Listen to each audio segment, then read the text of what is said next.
Dubai has the 2021 Sustainability Agenda. There's also Sustainable City in Dubai, and there are events such as WetX, the annual Water, Energy, Technology and Environment exhibition put on by DIWA that supports this initiative. But what else is happening in this space? How are the companies, Dubai residents contributing? And are there any other startups making a difference? Shawn Green, the founder of SPRUDEL, a planet-friendly water company, joins the show to discuss these topics. Welcome to Dubai Works, a business podcast about the innovators, the products, the services, and trending topics. Lovin Dubai's take on the business stories that matter. My name is Richard Fitzgerald. I'm the founder of Augustus Media, publishers of Lovin Dubai, Lovin Saudi, and Smashy TV. Each week, we'll be interviewing the dynamic business leaders of Dubai. Good morning, Shawn. Morning. Welcome to Dubai Works Business Podcast. Thank you very much for having me. So tell us about where you're from and what company you're working with. Me personally, I am from England, born in England, but I grew up here. So I came here in the 90s with my family. And us as a company, we are trying to help the corporate world remove the burden of plastic bottles. And the name of your company is? SPRUDEL. SPRUDEL. So SPRUDEL, not Strudel. Okay. SPRUDEL means sparkling water in southern German dialect. Oh, amazing. Yeah. So I spent some time in Germany, so that's where I knew the systems, how they do it in Germany. Okay. They've been using this type of thing for some years, maybe 10 years now. Okay. So I basically took their way of thinking, of their way of doing business over here. Okay. So SPRUDEL is a company that you've set up in the UAE, in Dubai, in the last 5 years. Yeah, so we set up 5 years ago. We're an LLC based in Dubai because we knew that it was a problem that had to be tackled. I mean, we're predominantly B2B. We offer a complete service of environmental cost savings, health benefits and stuff like that to businesses. By alleviating their need of plastic bottles in the workplace. Okay, and do you produce the water, or do you produce products that help with the water process? The end result is the product. So it's a water dispenser which connects to the DIWA tap supply. Amazing. But before that, it's the whole environmental impact of what they're doing now. So you've got the carbon footprint calculations. You've got their walking heat map, how much they're walking, how much the people are moving to increase the health of the people. So there's a whole consultancy before the end result of them having our machines. Okay. So what gave you this idea, and what was the process in setting up the company in Dubai? The idea basically came from the fact that companies over here, it's normal for us in Dubai as a company to drink water out of plastic bottles, right? Yeah. And it's pretty much it's a GCC thing, and that's something that we need to change. So the companies are not only spending a lot of money a month on water, but there's the whole mindset and thinking behind behavior. It is it needs to change, and that's something we did. Okay, and that's why we set it up. Okay, and there are many ways that the kind of people can be more environmentally aware with water, such as, you have a water bottle here, you've brought in a glass bottle with home-produced sparkling carbonated water, which tastes fantastic, actually. Hey. How did you get the idea to work with the taps and work with the kind of existing water supply? And was that complicated to figure out? And how did you create the water dispenser? I mean, I myself was skeptical. I've grown up here, so the whole thinking behind drinking tap water it's a taboo subject. I mean, you don't really do it. Yeah. But I mean, at the end of the day, it is drinkable, and that's something that we did before we started the business. So that's the first thing I did was test the water. Yeah. So a simple test done at a local laboratory. Test the water. Is it drinkable? Is it not drinkable? There are guidelines from the GSO, the Gulf Standard. Yeah. There's standards for that based on World Health Organization standards. It's completely fine. It's completely drinkable. That's incredible. So sometimes, though, we might see, some sand or some brown in the water, but if we had the right filters, that could be alleviated and removed. I mean, there's a filter for everything these days. There's a lot of technology for that sort of thing. I mean, where we we're predominantly B2B, so we find our customers are mostly in DIFC, the main free zones, and the water quality is good.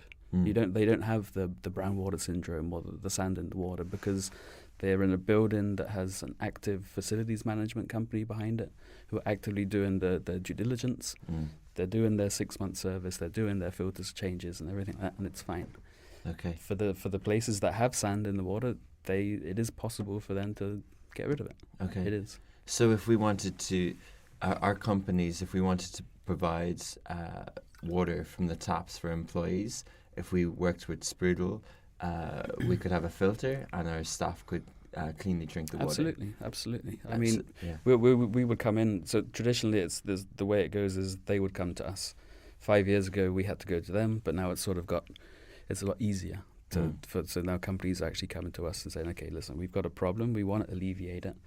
It's either we have an active CSR campaign, our employees saying, okay, let's get rid of the plastic bottles, but they will come to us, and then we will go in and we say, okay, what's your current expenditure?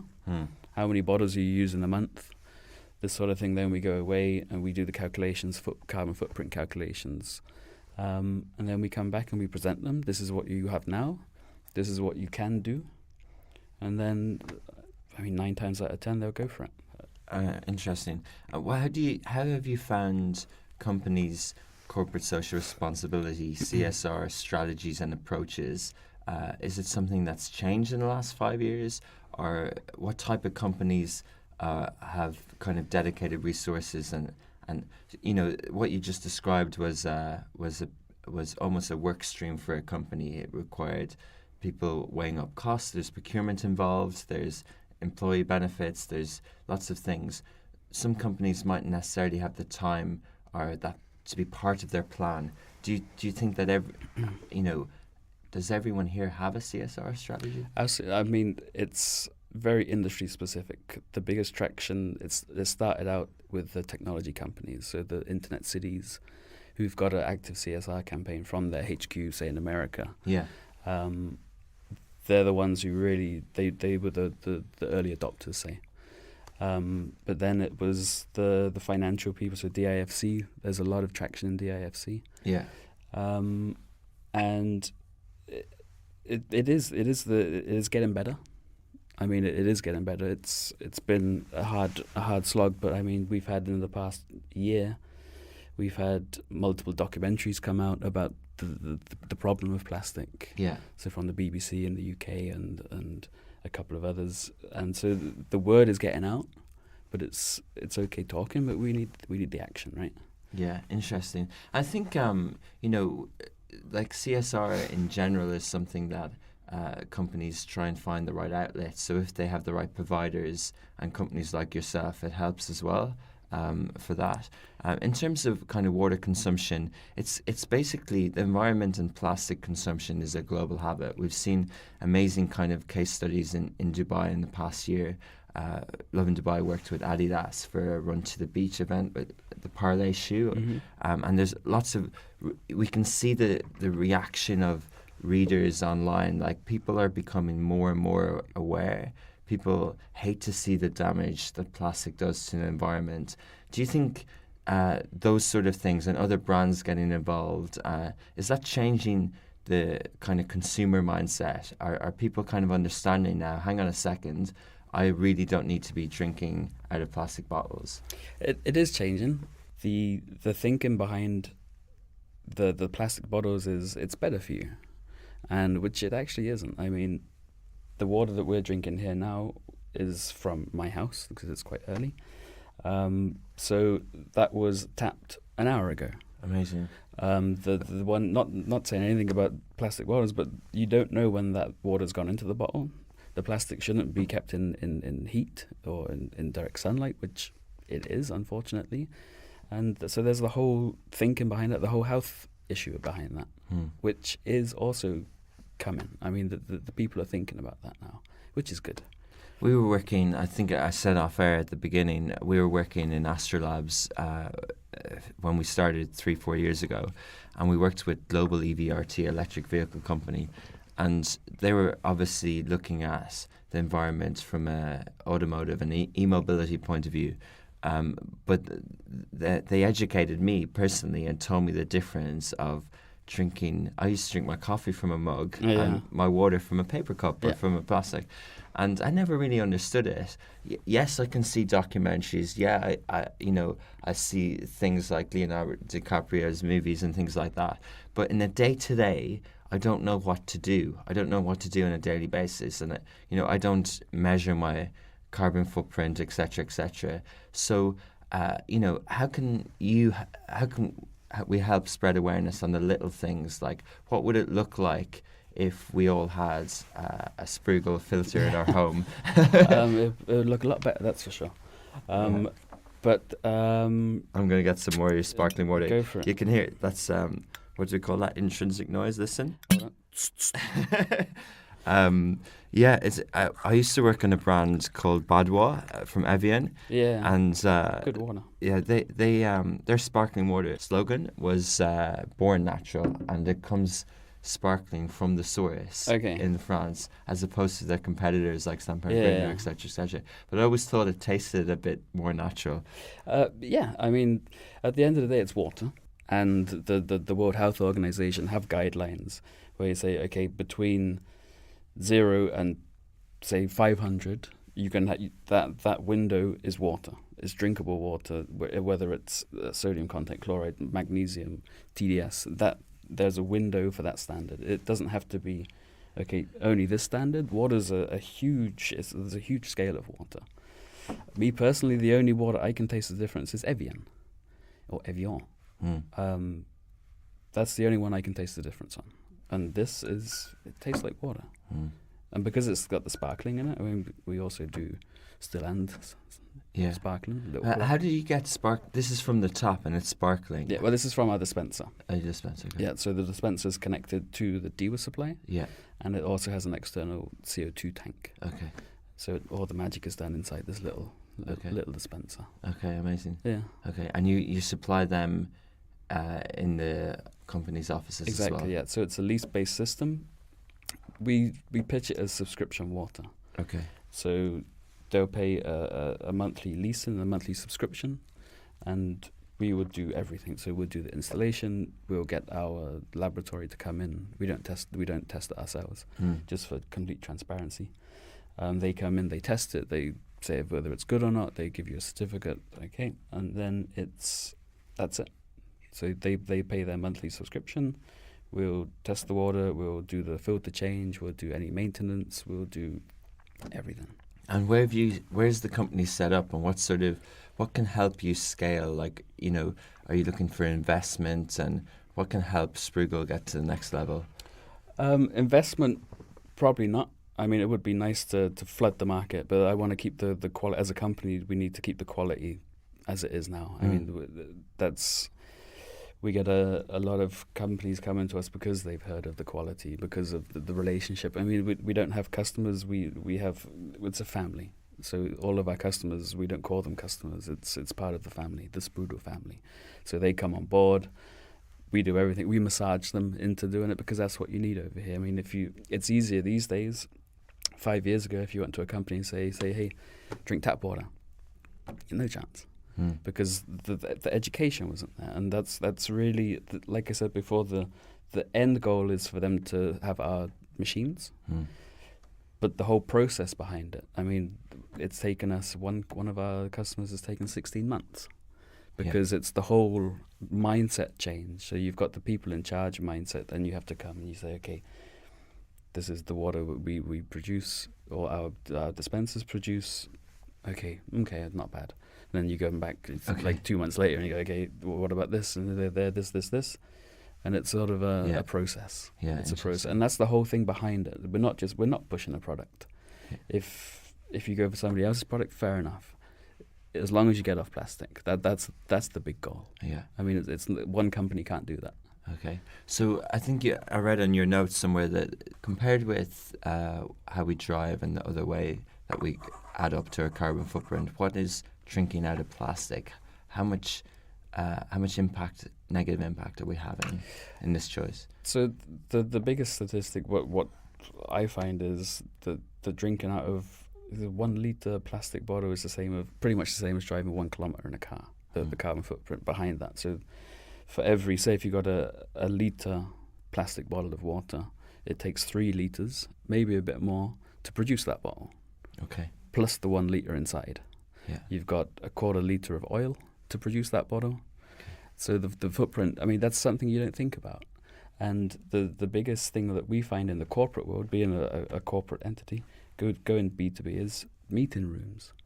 You go into a meeting room, you've got these 500 millilitres, sometimes 330 millilitres, sometimes even the small handheld ones. You open it up in your meeting, you take a sip, and that's it, right? We come in and we say, okay, we take all that out, put 4 of these. Yeah. There we go. You come, you take the water what you want. If you don't want you can reuse the glass bottle. Yeah. That's it. Okay. So basically, yeah, that's a tall order to change all that. Yeah. But it does have. I understand now the kind of impact. But it's possible. That's the thing, and that's the thing. What we come in, and that's the education part, right? Yeah. It is possible. It's 2019.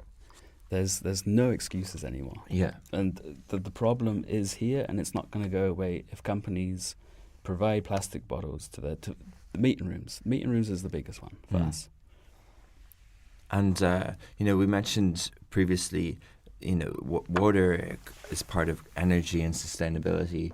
Have you seen any other examples of companies making strides in Dubai in the environment? Are there any companies that you feel has the same purpose as SPRUDEL? Off the top of my head, no. Because having grown up here, this is my home.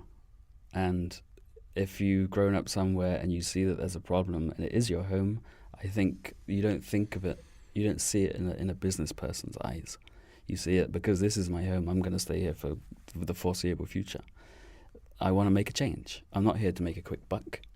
There are companies out there in the similar business, they do amazing jobs. There are also companies out there in the similar business who are predominantly here to make money. So the whole mindset behind it as a business is that we want to help the world by helping Dubai. Yeah, interesting. But are there not other examples with, different types of sustainability companies, whether it's recycling or retail, or are there not other? I mean, nowadays I saw last week in Spinneys, for example, they're doing away with their plastic bags for vegetables. Brilliant. It's taken a long time for them to do it. I mean, this has been happening in Europe for quite some time. But again, it's the education. If the companies are educated, 8 times out of 10 they'll make the right decision. Okay. And it's just about getting the word out there that there is actually a problem, because most of these companies don't realize that they have a problem. So if we come in and we do a presentation to say, okay, that bottle you're drinking there, what's behind it? What's the story behind that bottle? It's not just a bottle. What's the story behind it? Most of the time they make the right decision if they're in it for the right reasons. Yeah, interesting. But there always there's always overlap between kind of commercial benefits and environmental benefits, and at the end of the day, this is it is a business. Business doesn't need to scale. It doesn't need to be hugely profitable. We see many kind of business leaders and companies, making decisions that are driven by something else, partially than just returning profits. Do you think that sort of responsibility leadership is becoming a global trend? Is it kind of? Are you seeing examples of that? I mean, you're an example of it. I mean, like I said before, the biggest traction for us is with companies which are HQ'd in Europe or America. So they're getting, not pressure, but they're getting asked to do something about their plastic consumption. And the good thing about this whole subscription thing is there's no upfront costs. It's doable. I mean, all of our customers save money, which in 2019 apparently is quite good, right? One of our customers is saving 16,000 dirhams a month. Wow. On water. Wow. Right? Yeah. And it's crazy. Wow, how much do they spend on Exactly, water? exactly, that's it. Because they had still and sparkling. Okay. And, I mean, this whole thing has been an eye-opener for me personally. Most of these companies in the big towers, they're ordering from the supermarket downstairs. So that's the prices are like quite we would higher. at home, yeah, exactly. With hundreds or thousands of employees. It's crazy, and like learning these things, it's like, well, why? Oh, just that's how we do it. Yeah, but why? Oh, that's the way it's been done for X amount of years. Yeah, but Okay. look, we can do this. We can. You don't have to call up the shop.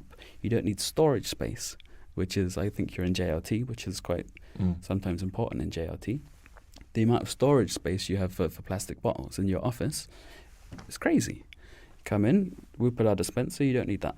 You've got that storage area for something else. Yeah. So everything behind it. Like I said, when I say there's no excuse, I'm not just saying it just to get customers. There's no excuse. You've got the health benefits. You've got the financial benefits, which is good. And you've got the environmental benefits. Okay, brilliant. Right? there really is no excuse. Yeah, you're making me giving me a decision to make now for Dubai. We'll sort that out later. Yeah.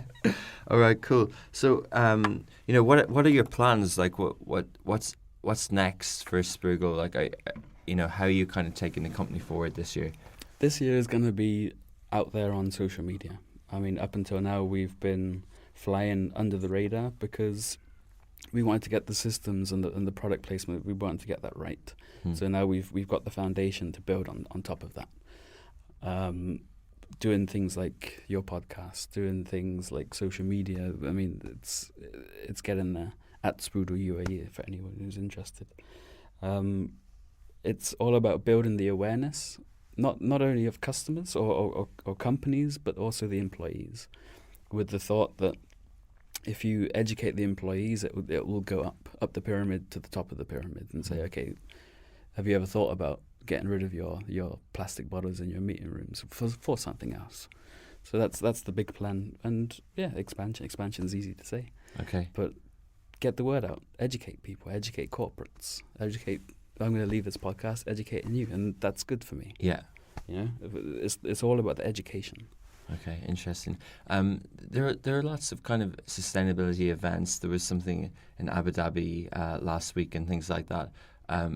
Are you present at those? Do you think they're good? Do you think that people kind of benefit from them and learn from them? We go there as a visitor. We don't. I personally think that the exhibitions are old school. I'm not sure. We did one exhibition. It was probably the worst business mistake of my life. But we go there as a visitor to see what's going on, see if there's any new things about. I mean, the Abu Dhabi Sustainability Week was good. It was nice to go down and see some people who we knew in the industry. Yeah, I mean, it is what it is, right? Yeah. So interesting. You say it was a business mistake, and in terms of like often, hiring out the space and the it's cost. Expensive. It's very expensive. It's very expensive. And it's hard to kind of calculate an ROI on that. I mean, I think from that one we had one customer, which is a success. If we didn't do it, we wouldn't have that customer, but it is very expensive. Yeah. And in a day where everything is online, yeah, it was wrong for our business, but it was fine. I'm learning as I go along as well, so that was more than fine. Yeah, I think I think it's when you're doing a company from a bootstrap and from a startup point of view, every cost needs to be calculated. Yeah, and if with marketing activity that are almost activations require tens of thousands of dirhams to pull off. And if they don't have a customer return, it's questionable. But in other ways, as you said, you participate without investing in the event. And as you grow and as companies grow, like the more of a community around a particular industry and space, the more kind of return that can be had. Absolutely. And yeah, so it's the same. I guess like with marketing, it's the same. If we can see a greater return ROI online, but we also need to be out there in the real world as well. Yeah, I mean, up until now, I mean, we've done everything as a company. We did, at the beginning, we went into the towers, into the free zone towers, snuck past security, went up to the top floor, and then did the whole tower from top to bottom, knocking on doors. Yeah. Mixed results.